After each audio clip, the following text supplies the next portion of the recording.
Mr. Raj Joshua Thomas. Sir, I declare my interests as a practicing litigation lawyer.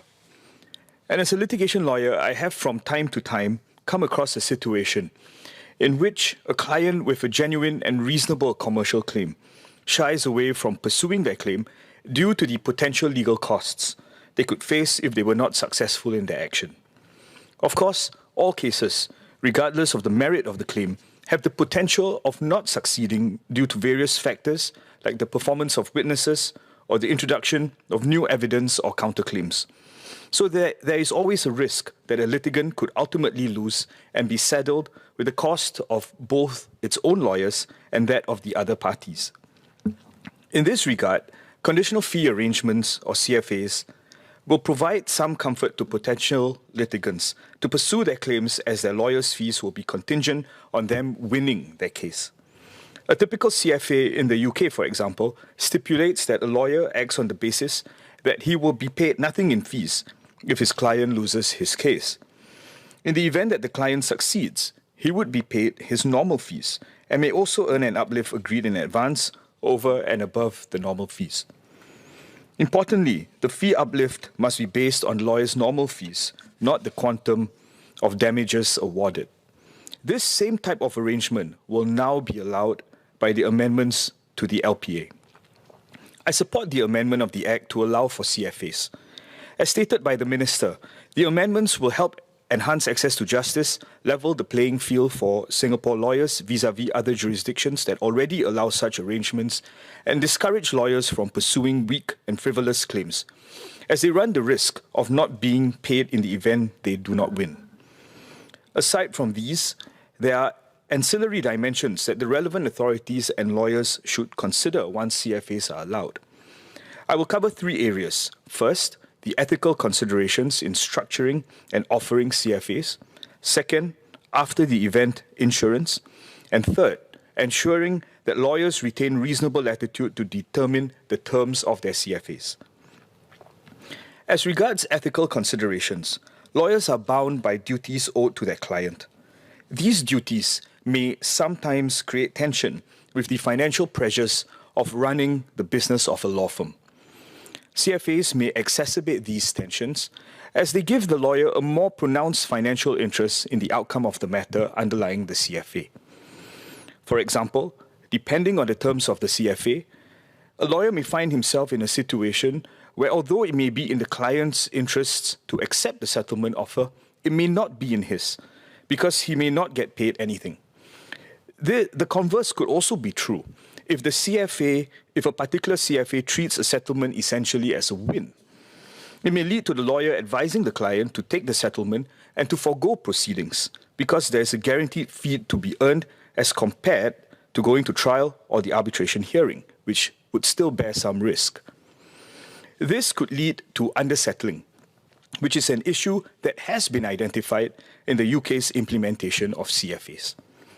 Ultimately, these approaches may lead to outcomes that are not the most advantageous to clients. Practice guidelines could be introduced to guide lawyers, for example, to reduce to writing the advice to clients as regards any settlement under a CFA, so that it is unambiguous as to what exactly was the advice provided by the lawyer in the event of a possible future lawyer-client dispute. Another area of concern would be how the concept of CFAs are communicated by law firms to clients, including on their websites and advertisements. The use of the term no win, no fee may technically be correct as regards fees, but it obfuscates the fact that there would still be some costs incurred by the client. For example, filing fees and other disbursements. For arbitration, there would also be the costs of the tribunal. In this regard, lawyers must be careful not to inadvertently mislead members of the public or clients that there is absolutely nothing to be paid if the litigant is not successful. Guidelines could be drawn up by the ministry in this regard. Clients are also unlikely to fully understand how a CFA works, especially the terms and conditions of what constitutes a success, and when an uplift would apply. It is therefore essential that the ministry sets out clearly the information that a lawyer would need to furnish its client when it is considering to engage a lawyer under the terms of a CFA. The ministry could therefore consider drawing up pro forma documents or templates in a form that would be easily understood by members of the public, that could be mandated for use by lawyers when they discuss CFAs with clients. The Honourable Minister mentioned earlier that MinLaw will be drawing up guidance together with the Law Society, and I hope that my suggestions above can be taken into consideration when drafting this guide. Another area is the risk assessment that lawyers will themselves have to do when considering whether to offer a CFA to clients and on what terms. In this regard, I would also like to suggest that some training be provided, including in the Continuous Professional Development Programme, for lawyers to pick up the knowledge required to undertake this type of risk assessment and how this risk will be translated into the terms of the CFA they offer, including the quantum of uplift. CFAs have been allowed in the United Kingdom since 1998, and I'm moving on now to my next point on after-the-event insurance. And one feature that has emerged is a dependence of the CFA market on the existence of after-the-event insurance, or AEIs.